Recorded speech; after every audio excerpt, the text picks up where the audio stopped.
이 일 후에 어떤 사람이 아브라함에게 알리어 이르기를 밀가가 당신의 형제 나홀에게 자녀를 낳았다 하였더라. 그의 맏아들은 우수요, 우수의 형제는 부스와 아람의 아버지 그무엘과 게셋과 하소와 빌다스와 아들랍과 부두엘이라. 이 8사람은 아브라함의 형제 나홀의 아내 밀가의 소생이며, 부두엘은 리브가를 낳았고, 나홀의 첩 루마라 하는 자도 데바와 가함과 다하스와 마아가를 낳았더라. 아멘.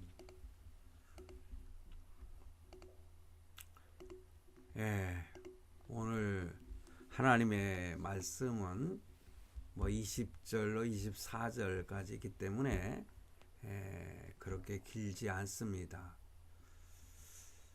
오늘 말씀은 아브라함의 남동생 나홀이 그 자녀들을 낳은 그 족보를 보여주고 있는 그런 말씀입니다. 그래서 오늘 제목을 아브라함과 나홀이라고 하는 제목으로 이 말씀에서 우리가 깨달을 수 있는 부분들을 한번 생각해 보면서 은혜 받는 그러한 시간을 갖고자 합니다. 창세기 22장 20절에서 24절, 오늘 본문은 아브라함이 독자 이삭을 번제로 드리는 참으로 거대한 시험을 통과한 직후에 나오는 나홀의 족보 이야기가 기록되어 있습니다. 어찌 보면은요, 부록처럼 느껴질 수 있는 이 구절 말씀은 굉장히 중요한 내용의 말씀을 담고 있다고 하는 사실을 우리가 깨달아야 합니다. 사실 이 말씀은 이 구속사적으로 매우 중요한 연결고리 역할을 하는 그러한 말씀이기 때문에 그렇습니다. 먼저 항상 제가 서두에 말씀을 드릴 때는 그 말씀의 구절 좀 자세히 풀어서 설명을 해 드린 이후에 그 말씀에서 우리가 찾을 수 있는 하나님의 영적인 교훈이라든가 역사적인 교훈에 대해서 생각해 보는 그런 설교를 하고 있는데, 하나님의 축복 뒤에 들려온 이러한 소식이 사실 오늘 본문의 말씀이잖아요. 그래서 아브라함은 모리아산에서 하나님의 예비하심, 그러니까 지난주에 설교의 제목이었죠. 여호와 이레의 하나님이라. 그 하나님의 여호와 이레의 하나님을 우리가 아브라함이 경험을 하고 큰 복을 그런 받은 상태였습니다. 그 직후에 고향 친척의 소식을 듣게 됩니다. 그런데 이것은 어찌 보면은 우연한 것 같지만은 사실은 우연이 아니라 하나님의 계획 속에 있었음을 암시하는 그러한 말씀입니다. 자, 그렇다면은 우선 이 구절별 그 설명을 드리면은 20절 말씀을 보니까 이 일 후에 어떤 사람이 아브라함에게 알리어 이르되 밀가가 당신의 형제 나홀에게 자녀를 낳았다 하였더라, 이렇게 기록이 되어 있잖아요. 이 아브라함의 동생인 나홀의 소식을 고향으로부터 그러니까 고향의 소식을 듣게 된 것입니다. 그러니까 이 일 후에, 이 일이라고 하는 것은 이삭의 번제 사건이잖아요. 그 직후의 내용을 말씀하고 있어요. 이 나홀은 아브라함의 동생입니다. 아브라함이 본토 친척 아비 집을 떠날 때라고 그렇게 성경은 기록하고 있는데, 이때의 나홀은 이 갈대아 우르 하란이라고 하는 지역이었죠. 거기에 남아 있게 됩니다. 이 소식은 아브라함이 그 떠나온 가족들과 여전히 어떤 관계가 있었음을 보여주고 있어요. 영적으로 또한 혈연적인 유대감이 있음을 우리가 이 짧은 그 나홀의 족보, 자녀들과의 관계 속에서 우리가 발견하게 됩니다. 그리고 22절로 22절 말씀을 보니 그의 맏아들은 우스요, 이게 나홀의 자식들을 말하죠. 우스요, 우스의 형제는 부스와 아람의 아버지 그무엘과 게셋과 하소와 빌다스와 이들랍과 부드엘이라, 이렇게 기록이 되어 있습니다. 그러니 8명의 자녀의 이름이 나와요. 나홀의 자녀. 자, 그런데 이 8명의 아들의 이름이 언급이 되는데, 이것은 아브라함의 아내 사라의 몸에서 난 이삭 한 명과 대조를 이루고 있지 않습니까? 나홀은 많은 자식을 낳았어요. 근데 12명뿐만이 아니라요, 다음 구절 말씀까지 보면은요, 그 12명의 자식이 기록이 되어 있습니다. 여러분, 자식은 그 부모에게 울타리가 되고요, 그 화살과 같다는 표현이 시편 127편에 나와 있지 않습니까? 그러니 가문에 자식이 많은 것은 하나님의 큰 축복이 아닐 수가 없습니다. 그런데 이 내용을 보면은 아브라함에게도 이스마엘이라고 하는 자식이 먼저 태어났지만은 하나님의 약속의 자녀는 아니었잖아요. 나중에 이삭 한 명을 리브가를 통해서, 사라를 통해서 하나님이 주셨잖아요. 그래서 세상적인 눈으로 보게 되면은 나홀의 가문이 더 번창해 보일 수가 있습니다. 더 큰 축복을 받은 것 같지 않습니까? 그런데요, 성경의 초점은 마지막 이름인 이 부두엘에 죄송합니다. 맞추어져 있습니다. 그래서 23절 말씀에 보면은 여기 내용 속에 사실 리브가가 등장하고 있어요. 그래서 핵심 구절이 될 수가 있습니다. 그래서 이 8사람은 아브라함의 형제 나홀의 아내 밀가의 소생이며, 그리고 부두엘은 리브가를 낳았다. 그러니 아브라함의 조카 부두엘의 낳은 그 리브가는 누구입니까? 나중에 이삭의 아내가 되지 않습니까? 그래서 이 족보가 기록된 가장 결정적인 이유가 바로 23절 말씀에 기록되어 있기 때문에 핵심 구절이라 이렇게 말씀을 드릴 수가 있습니다. 자, 그런데 하나님은 이삭을 번제로 바치라고 하셨지만은요, 동시에 그를 통해서 하늘의 별과 같은 자손을 주겠다고 약속을 하셨잖아요. 그런데 번제로 죽이라는 겁니다. 어찌 보면은 이해가 되지 않는 부분이라고 생각이 들 수가 있지만은요, 하나님의 말씀은요, 하나님의 계획 속에서 주어진 말씀이기 때문에 한 말씀도 땅에 떨어지지 않습니다. 여러분, 자손이 번성하려면은 이삭의 배필이 필요했잖아요. 부인이, 이삭의 부인, 며느리가, 아브라함의 며느리가 필요한데, 하나님은 이미 멀리 떨어져 있는 나홀의 가문에서 리브가를 준비하고 계셨다. 여호와 이레의 하나님의 모습을 여기서도 발견하게 되는 거 아니겠어요?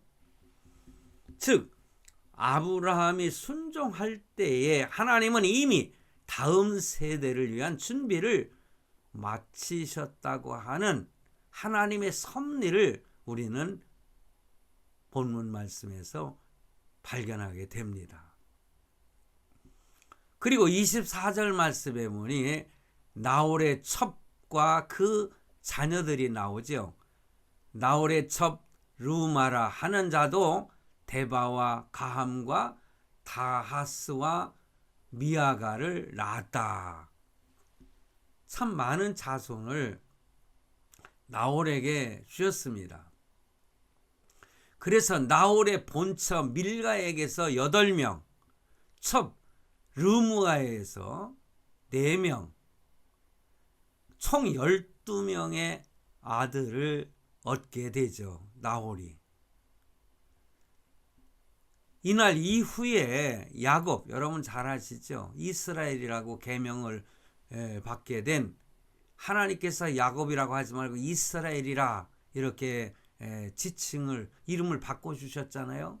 그 야곱의 12아들, 12지파, 이것과 대칭되는 말씀이 나홀의 가문, 그 12아들과 대비가 되는 것을 보면은 성경은 우리에게 많은 것을 보여주려고 이미 예배되어 있었다, 그렇게 생각을 합니다. 그렇다면은 이 성경 구절이 주는 영적 의미가 뭐라고 생각하세요? 하나님의 예비하심입니다. 하나님의 여호와 이레라고 하는 이 말씀이 계속 이렇게 본문에서도 나타나고 있어요. 이삭을 제물로 바칠 때도 하나님의 예비하심, 여호와 이레가 나오지만은 참 뒤에 말씀을 보면은 하나님께서는 이삭의 아내 리브가까지 예비를 하고 계셨다고 하는 사실이에요.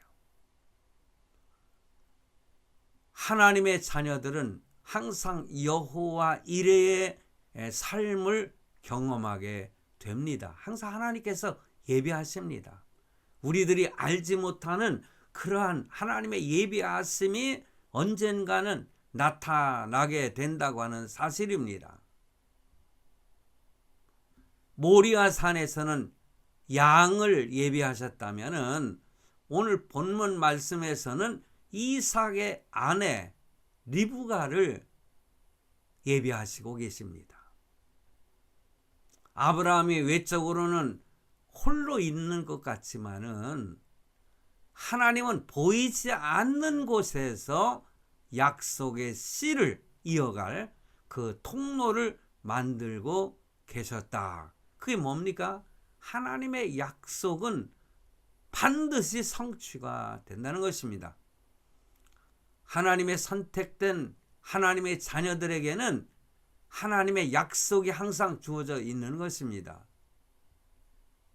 그러므로 우리는 우리의 삶 속에서 힘들고 어렵다 할지라도 하나님의 자녀로 인정됐다고 하는 것에 항상 감사하며 살아가야 된다. 이 말씀을 드리고 싶은 겁니다. 오늘 말씀에 보면은 이 장면을 통해서요, 그 어떤 내용의 전환점을 이루고 있는 것을 봅니다. 뭐 시발점이라고도 할 수가 있겠죠. 시발점. 뭐 그 왕과 함께 사는 영화, 그 사람이라고 하는 영화에서 그 누굽니까? 엄홍립인가요? 그 친구가 그 노산군 앞에서 시발이라고 말을 하니까는 네 이놈, 감히 누구 앞에서 시발, 아닙니다. 시발이라고 한 것이 아니라 그냥 시발점이라고 한 겁니다. 그러면서 웃기는 장면이, 그러니까 노산군이 웃더라고요. 예, 이게 시발점이 됐다고 하는 건 욕은 아닙니다. 그래서 이 말씀을 가지고 우리가 깨달을 수 있는 것은, 아브라함아, 내가 이삭을 바칠 정도로 나를 신뢰하는 것이냐? 이렇게 질문을 하시면서 나도 내 아들 이삭을 위해서 이미 리브가를 준비해 두었단다 하는 어떤 그런 내용으로 우리가 이해할 수가 있지 않겠는가. 그러니까 하나님의 아주 섬세하신 그 세심하신 응답의 모습을 우리가 본문에서 발견할 수가 있다. 그것입니다. 성도 여러분, 우리는요, 아브라함이 시험을 당했지 않습니까? 당했다고 하겠죠. 하나님이 그를 시험하셨으니까. 그런데 이 시험을 통해서 고난이라고 하는 거 정말 힘들고 어렵습니다. 아브라함이 경험한 이 시험은요, 사랑하는 아들 이삭을 제물로 바치라고 하는 그런 시험이기 때문에 엄청난 큰 시련이 아니겠습니까? 그런데 하나님은요, 이 시험을 통해서 복을 주시고자 하는 계획이 또한 있다고 하는 것, 우리는 잊지 말아야 돼요. 성도 여러분, 아브라함이 시험을 받는 장면을 통해서 우리가 삶을 통해서 여러 가지 시험을 받지 않습니까? 그래서 시험의 그 의미가 무엇인지를 한번 먼저 좀 살펴보게 되면은, 시험의 원인이 되는 것이 한 4가지 종류가 있습니다. 첫째는 욕심 때문에, 스스로 욕심 때문에 받는 시험이 있죠. 둘째는요, 다른 사람이 나를 실족하게 만들어서 받는 시험이 있습니다. 그리고 세 번째는 마귀의 시험이 있죠.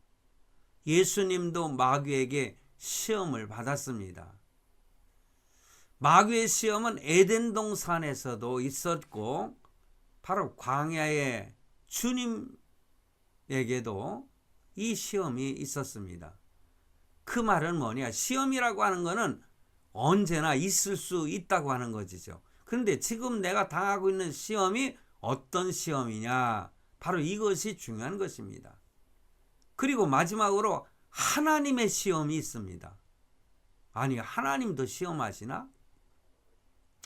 그런데 아브라함에게 주어진 그 이삭을 바치라고 하는 그런 시험은, 이 시험들 중에 어떤 시험이었을까요? 그래서 창세기 22장 1절, 이 일 후에 하나님이 아브라함을 시험하시려고 그를 부르시되, 그 시험은 하나님이 주신 시험이었어요. 그런데요, 하나님이 주신 시험? 야고보서 1장 13절로 14절에 보면은 하나님은 시험하시지 않는다고 이렇게 말씀하고 계시거든요. 거기에 보면 사람이 시험을 받을 때에 내가 하나님께 시험을 받는다 하지 말지니 하나님은 악에게 시험을 받지도 아니하시고 친히 아무도 시험하지 아니하시느니라. 오직 각 사람이 시험을 받는 것은 자기 욕심에 끌려 미혹됨이니 욕심이 잉태한즉 죄를 낳고 죄가 장성한즉 사망을 낳느니라. 이렇게 분명히 말씀하고 있습니다. 창세기 22장에서는 하나님이 시험을 했다, 이렇게 말씀을 하고 있지 않습니까?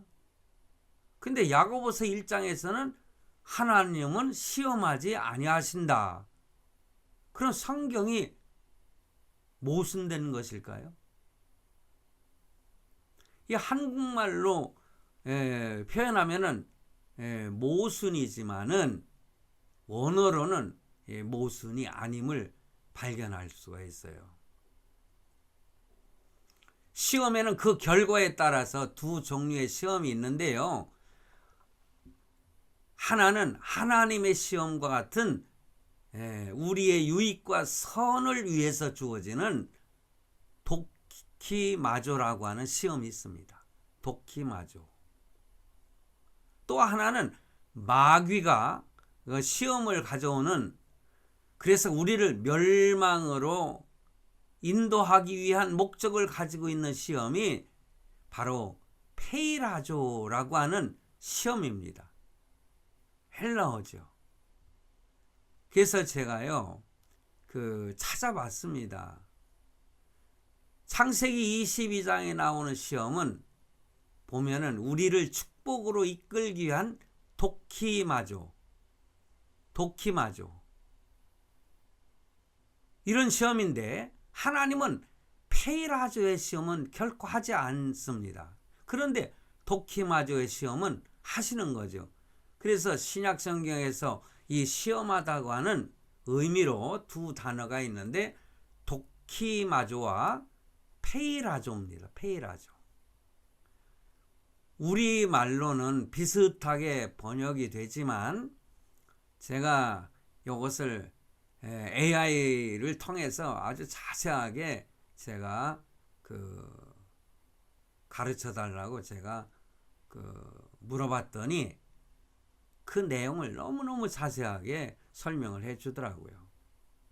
그래서 제가 그 말씀을 좀 더 설명을 하게 된다면, 그 목적과 방향성에서 아주 뚜렷한 차이가 있는 것을 발견할 수가 있는데, 바로 이 둘의 차이를 이해하면은 성경에서 말하는 연단과 유혹을 명확히 구분할 수 있습니다.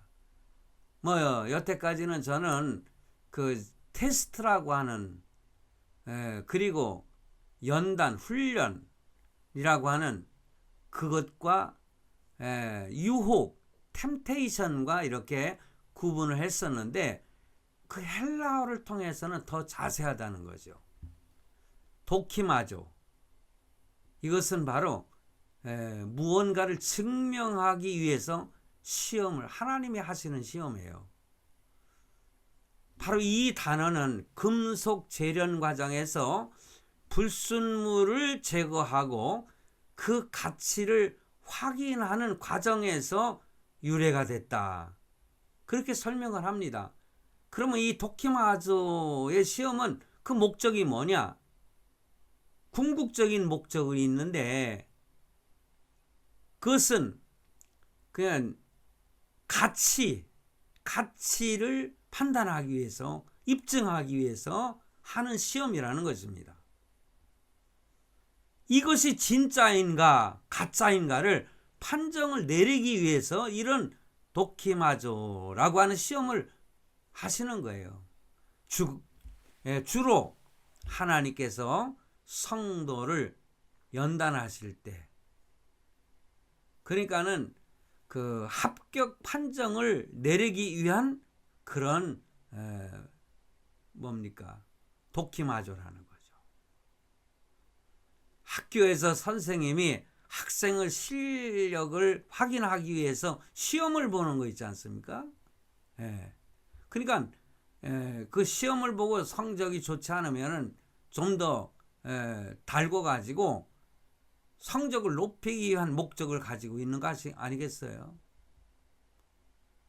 그래서 데살로니가전서 2장 4절에 보면은 오직 하나님께 옳게 여기심을 입어, 이게 도키마조를 통해서 옳게 여기심을 입는다는 거예요. 복음을 위탁받았으니, 그것이 도키마조의 의미이고, 페이라조, 이거는 별로 좋지 않은 단어예요. 이거는 넘어뜨리기 위해서 유혹하는 템테이션인 것입니다. 그래서 대상이 어떤 대상에 대해서 약점을 파고들어 가지고 실패하게 만들거나 죄를 짓게 하기 위한 의도를 가지고 있다는 거죠. 그러니 부정적인 목적을 가진 거예요. 페이라조는. 그 대상을 파괴하고 타락시키려고 하는 그런 목적을 가지고 있다는 거죠. 이것을 어떻게 무너뜨릴까? 바로 사단이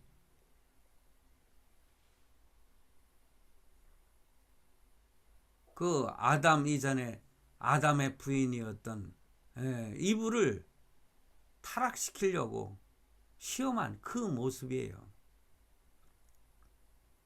그게 덫을 놓는 일이라 그것입니다. 주로 사탄이 인간을 유혹할 때 사용을 합니다. 다만 인간의 믿음을 테스트할 때도 때론 이 단어가 쓰이기도 하지만은 그건 뭡니까? 욥에게 시험을 할 때 그랬잖아요. 그때도 죄로 이끄는 유혹과는, 템테이션과는 구분이 된다. 덫을 놓는 거, 어떤 범죄자가 누군가를 함정에 빠뜨리기 위해서 파놓은 덫이나 유혹과 같은 것이다. 그것이 페이라조라는 것입니다. 자, 성경에 보면은 마태복음 4장 1절에 제가 말씀을 드렸잖아요. 그때 예수께서 성령에게 이끌려 마귀에게 시험을 페이라조 받으러 광야로 가사. 그렇습니다. 그러므로 하나님은 우리를 도키마조 하셔서 더 단단한 믿음의 소유자로 빚어가시지만은 사탄은 우리를 페이라조 하여 가지고 하나님으로부터 멀어지게 만들려고 한다. 그것입니다. 그러므로 동일한 고난의 상황이 벌어질지라도 그것을 믿음의 성장을 위한 테스트, 도키마조인가 아니면은 불평과 죄로 빠지는 유혹, 페이라조에 굴복할 것인가?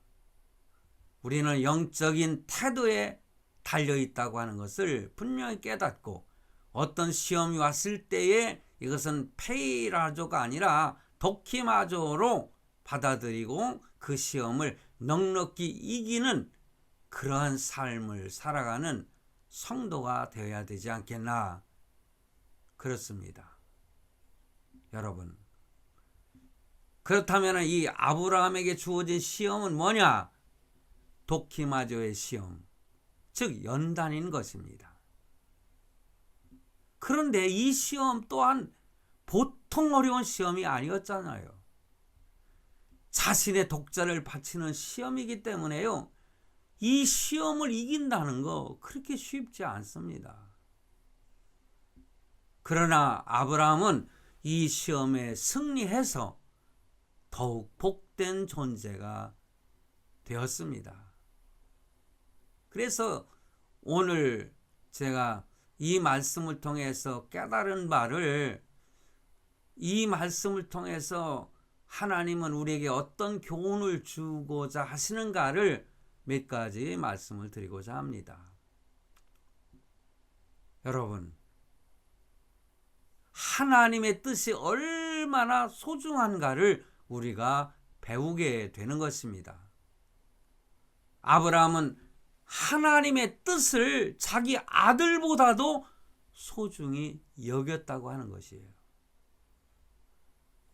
그처럼 믿음이라고 하는 것은 하나님의 뜻을 내가 가장 소중히 여기는 것보다 더 소중히 여기는 것, 그것이 참 믿음인 것입니다. 이 믿음 안에는, 아브라함의 이 믿음 안에는 하나님은 주신 것을 뺏으시는 분이 아니고 이삭을 다시 살아나게 하실 거라는 부활의 신앙, 그 부활의 믿음을 가지고 있었지만은, 그러나 이렇게 쉽게 순종할 수가 있겠습니까? 그런 의미에서 오늘날 신앙생활에서 가장 중요한 것은 하나님의 뜻이 무엇인가를 분별할 줄 아는 성도가 되어야 된다. 사실 우리가 무슨 일을 하고 얼마나 열심히 하는 것, 그것보다도 더 중요한 것은 뭐냐? 바로 이 일이 과연 하나님의 뜻대로 내가 하고 있는가? 여러분, 에이브라함 링컨 대통령이 남북 전쟁을 일으켰을 때에 항상 기도를 그는 했다고 하지 않습니까? 그러면서 어떤 부하가 와가지고 각하, 뭐 우리나라는 각하라고 하죠. 대통령님, 지금 우리 북군이 지금 승리를 하고 있습니다. 하나님이 우리의 기도를 들어주시고 계십니다. 그러니까 에이브라함 링컨은 뭐라고 했다고 하지 않습니까? 했습니까? 내가 하나님께 기도하는 것은 우리가 승리하는 것을 위하여 기도하기보다는 우리가 지금 싸우는 것이 하나님의 뜻에 합당한 것인가를 묻는 그런 기도를 했다. 그렇게 표현을 했지 않습니까? 그렇습니다. 내가 하고 있는 이 일이 과연 하나님의 뜻대로 하는 것인가? 우리가 기도를 할 때도 마찬가지예요. 어떤 문제를 놓고 작정하면서 기도할 때에 가장 먼저 구할 것은 하나님, 어느 길을 가야 될까요? 하나님의 뜻이 무엇입니까? 라는 기도라고 하는 사실이에요. 그렇지 않고 나의 목표와 소원에만 그냥 매달려 기도하면은 그것은 부모님이 안 된다고 하는데도 자기의 원하는 것을 해달라고 울면서 땅바닥에 뒹굴고 떼쓰는 어린아이와 같다는 것이죠.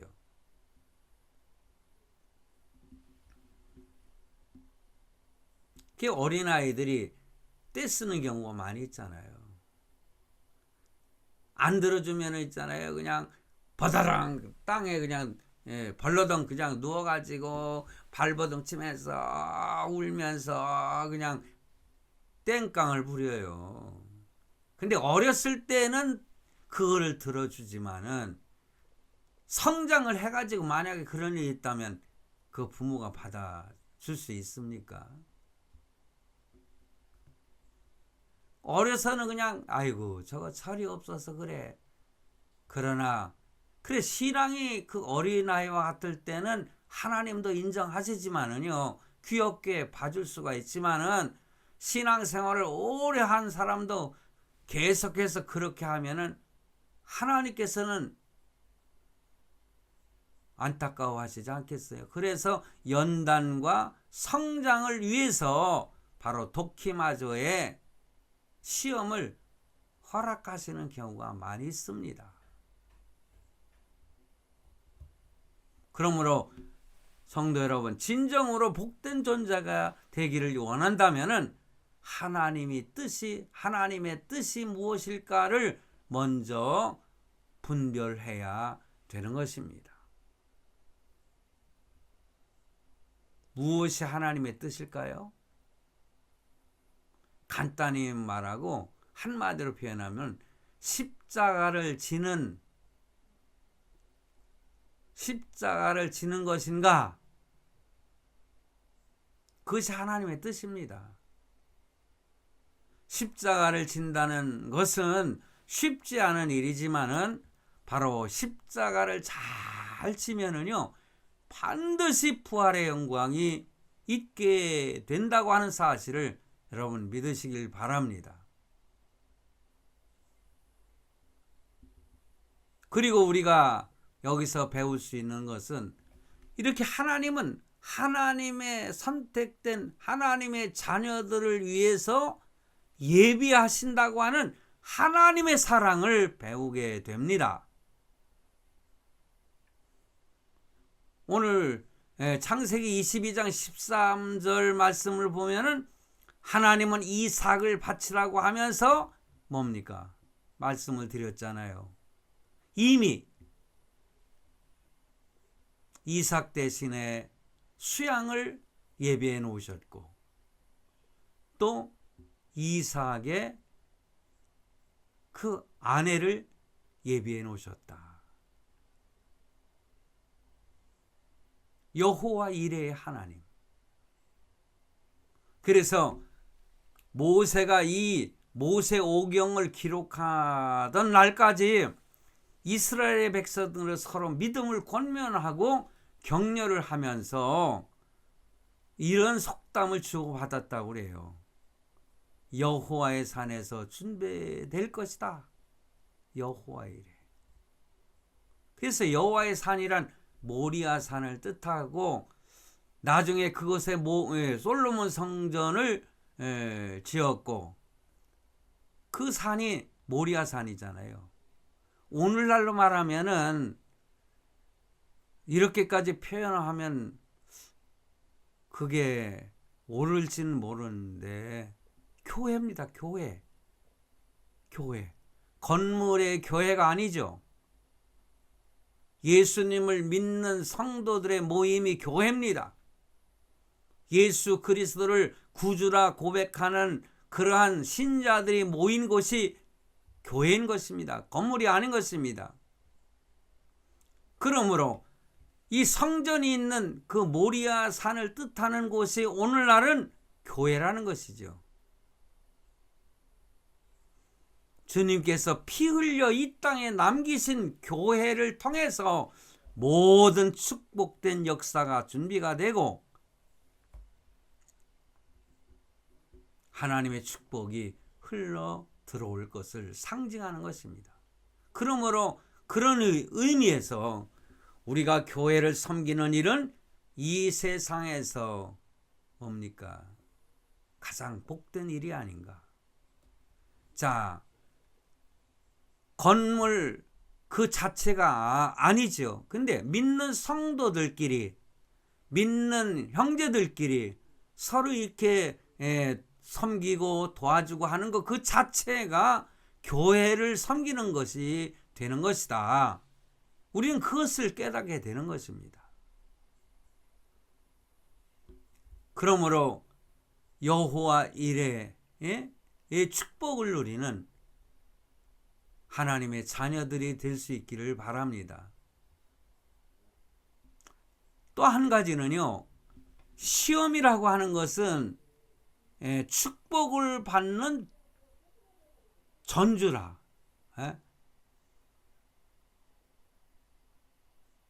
먼저 이렇게 흘러나오는 그런 음악과 같다 이거죠. 그래서 창세기 22장 17절로 18절 말씀을 보면은 바로 하나님께서는 다시 한번 아브라함에게 엄청난 축복을 약속하시는 것을 보는데 바로 이것은 이 시험은 바로 축복의 전주곡이었다. 그렇게 생각하지 않습니까?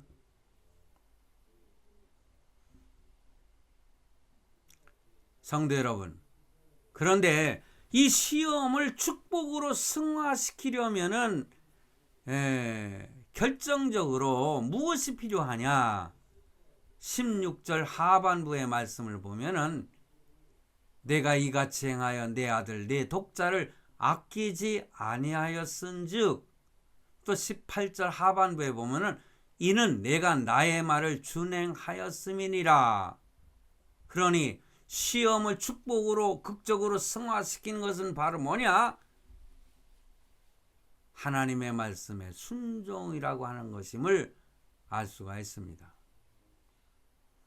하나님이 이미 축복을 예비하시고 순종하는 모습을 통해서 축복의 담을, 그 축복을 담을 그릇이 되었는지를 보시려고 테스트하는 거 아니겠어요?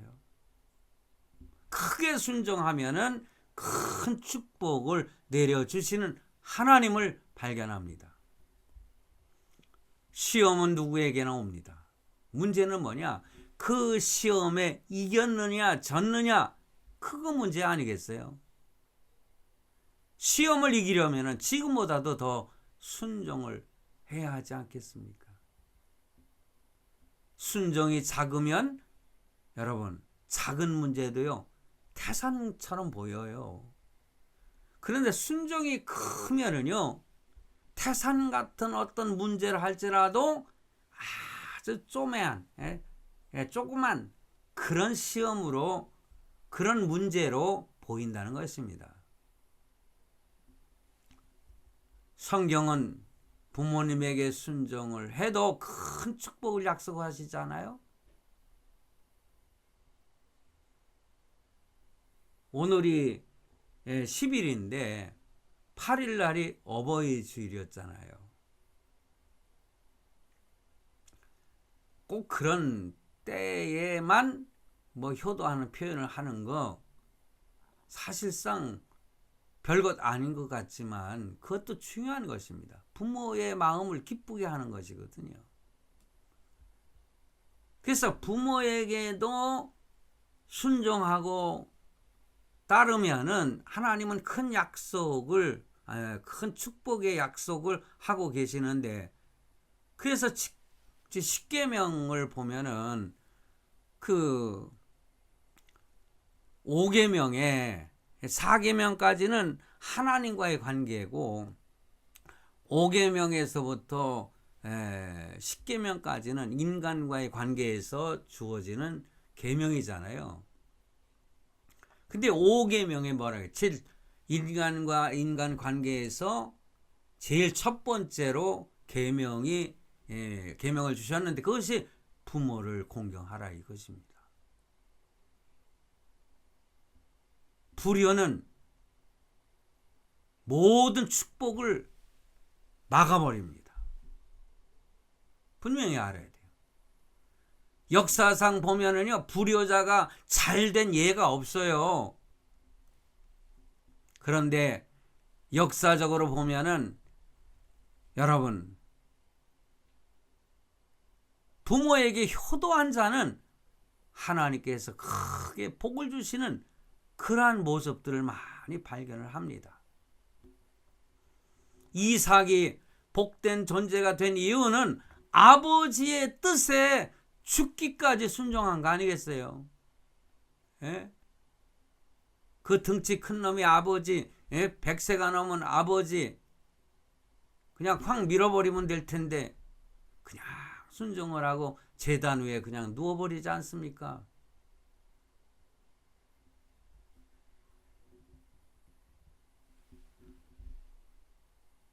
부모님께 순종을 해도 하나님의 축복을 받는데 하나님께 순종하면은 얼마나 더 큰 축복을 받겠습니까? 하나님의 약속입니다. 그러므로 이 땅에서 성공하고 싶으면은 부모님께 효도하고 하나님께 효도하는 효자들, 효녀들이 되시기를 바랍니다. 그런 효심이 없는 상태에서도 다른 축복을 아무리 많이 쌓는다 할지라도 그 축복은 모래 위에 지은 성처럼 금방 무너져 버리고 마는 것입니다. 그러나 아버지의 거룩한 뜻에 순종하면은 조만간, 분명합니다. 조만간 우리를 얽매였던 모든 문제들도 신기하게 풀리게 될 것입니다. 믿습니까? 할렐루야. 저는 확신합니다. 그리고 또한 오늘 본문 말씀을 통해서 우리가 깨달아야 될 것은 항상 불신자들에게 복음을 전해야 된다는 어떤 선교 마인드를 가지시기 바랍니다. 여러분, 그래서 22장 마지막 부분을 통해서 선교 마인드를 깨닫게 되는데 20절로 24절 말씀, 아브라함의 동생 나홀의 후손이 짤막하게 기록이 되어 있는데, 여러분 12명의 아들이 태어났지 않습니까? 나홀이. 그러니까는 이 12명의 아들은 후에 아람 12지파의 조상이 되는 것을 역사적으로 발견합니다. 성경에서도 그래요. 유대인들은 이 아람 족속을 이방 족속으로 여기죠. 아람 족속. 그 아람 족속이 오늘날에, 저도 이것도 찾아봤어요. 그랬더니 어느 지역인가, 그랬더니 요즘에 시리아라든가 레바논, 그리고 다메섹 중심으로 해서 다양하게 퍼져 있는 나라들, 이런 나라들 속에 아람 족속이 많이 포함되어 있더라고요. 그래서 아브라함의 동생 나홀의 이 후손이었다는 사실, 12명. 되게 시리아, 여러분, 바로 그 이스라엘의 그 위쪽에 자리 잡고 있는, 오른쪽에 레바논이 있고, 맞죠? 근데 본문 23절 말씀을 보면은 나홀의 막내 아들인 부두엘이 이삭의 아내가 된 리브가의 아버지였잖아요. 나중에 이삭과 리브가 부부를 통해서 야곱과 에서가 생겨났죠. 야곱의 12아들을 통해서 이스라엘의 12지파가 형성된 것을 봅니다. 그런데 아람 민족들에게서도 이렇게 12명의 12지파처럼 번성을 하는 그 축복을 누리지 않습니까? 그러므로 이스라엘이나 아람이나 혈통적으로 볼 때에 먼 관계가 아님을 발견하게 됩니다. 그럼에도 불구하고 역사상 대대로 원수처럼 지내는 그들, 이스라엘이나 아람, 이렇게 혈통적으로 먼 관계가 아님에도 불구하고 그냥 역사상으로 보면 그냥 원수처럼 지내고, 지금까지도 원수처럼 지내고 있지 않습니까? 사실상 뭡니까? 지금의 이란이라고 하는 이 지역에서 사실은 그곳이 아브라함의 그 고향이 속해 있는 그런 나라잖아요.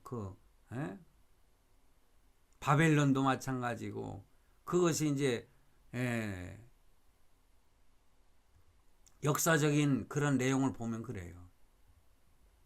자, 그런데요, 이 말씀을 드리기 전에 이렇게 양쪽으로 번성을 하지만은 이스라엘은 하나님의 선민이 되었고, 뭡니까? 나홀의 자녀들의 그 엄청난 번성된 족속들은 버린 자가 됐다는 거죠. 그러니 이삭의 후예가 됐다고 하는 거, 하나님의 선택된 백성이 선민이 되었다고 하는 거, 양쪽 다 선민이 아니잖아요. 리브가를 데려와 가지고 그 후예가 연결이 되고 혈통이 이렇게 관계가 좀 있지만은, 하나님은 항상 선민으로 선택한 자에게 하나님의 놀라운 영적인 축복도 주시고요. 사실상 뭡니까? 아람의 후손들에게도 얼마나 큰 축복을 주셨어요. 오늘날 세계적인 부를 누리는 국가들이 바로 아람의 후손들 많습니다. 그 사우디아라비아에 그 현재 그 다스리고 있는 그 이름이 또 금방 생각에 적어놨어야 되는데, 그 사람이야 세계에서 제일 큰 부자예요. 비교가 될 수가 없는 큰 부자로 살고 있어요. 그런데 하나님이 선택한 백성이 아니었다는 거.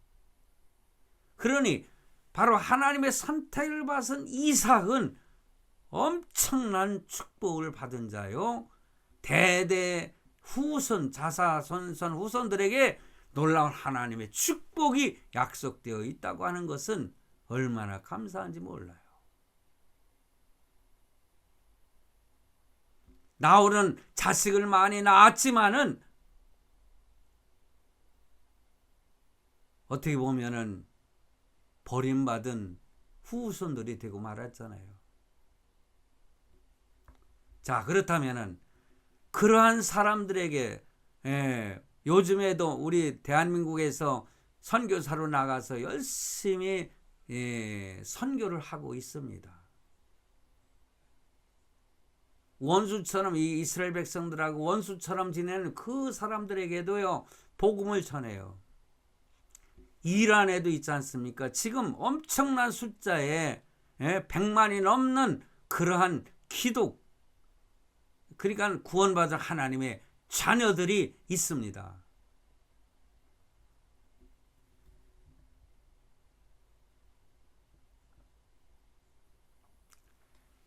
여러분, 혹시요, 호텔 르완다라는 영화 혹시 여러분 아십니까?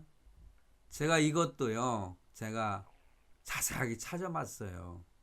영화 호텔 르완다 2004년도에 이것이 이제 방영이 된 것 같아요, 영화로. 근데 1994년 이 아프리카 르완다에서 발생한 비극적인 제노사이드, 종족 학살, 그 실화를 바탕으로 한 영화가 바로 호텔 르완다입니다. 그 전쟁의 참혹한 속에서도 여기에 보면은 1200명이 넘는 사람들의 목숨을 구한 그 한 평범한 인간의 용기와 인류애를 다루고 있다 그래요. 저 보지는 않았어요. 그래서 아프리카판 쉰들러 리스트, 그 유대인들을 갖다가 많이 살린 그 독일 사람 있지 않습니까? 그 쉰들러라고 하는. 그런데 아프리카판 쉰들러 리스트,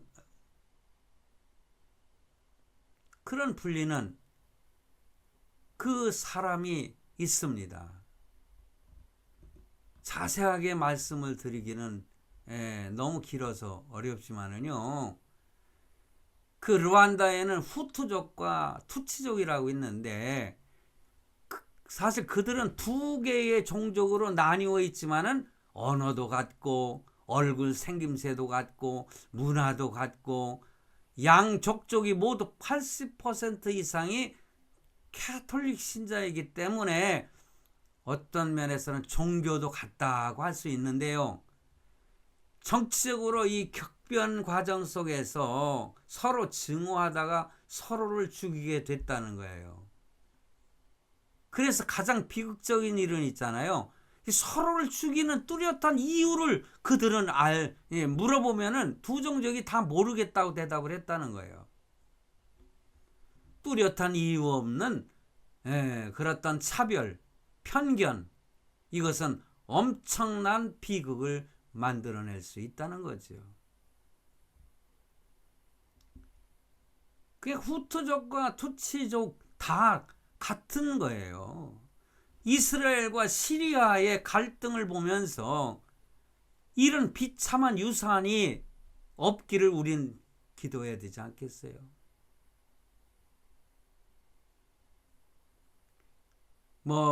뭡니까? 영남, 호남, 서로 적대적인 관계, 또 충청, 강원 뭐 이런 식으로 하여튼 이렇게 조그마한 나라에서 있잖아요. 서로 지지고 볶고 하면서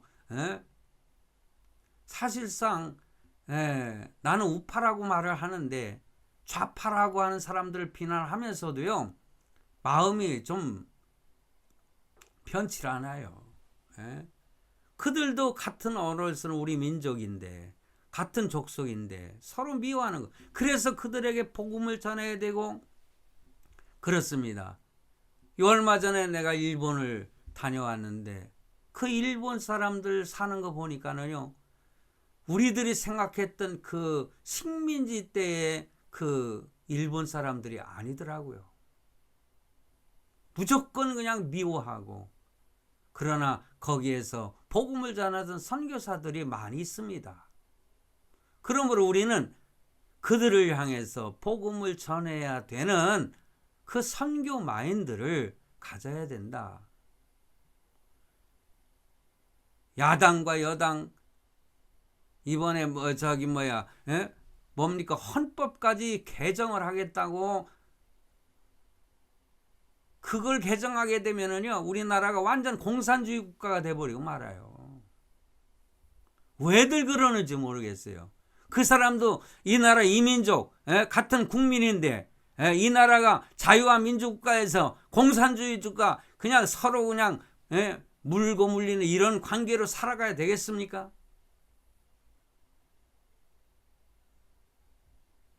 국회의장까지 이 국회의장은 있잖아요. 야당 여당 중간에 서 있어야 되는데 완전히 그냥 여당에 속해가지고 하는 짓거리 하는 말 그리고 있잖아요. 국민들을 팔아먹고 있어요. 국민들을. 이거 마지막 설교 마무리인데 제가 이렇게 화를 내서는 안 되겠죠. 우리는 항상 그래도 선교 마인드로 무장을 해야 된다. 그리고 우리가 속한 공동체에서 하나님의 선한 뜻을 이루어가는 하나의 초석이 되어야 되지 않겠습니까? 아브라함과 나홀 많은 생각을 하는 이름이지 않습니까? 하나님의 섭리 가운데에 선민으로 하나는 버린 족속으로 그러므로 예수 그리스도를 믿어 구주로 믿어 구원받은 하나님의 자녀가 되었다는 사실을 하나님께 감사하며 오늘도 영광을 돌리는 저와 여러분이 되시기를 바랍니다. 기도하시겠습니다.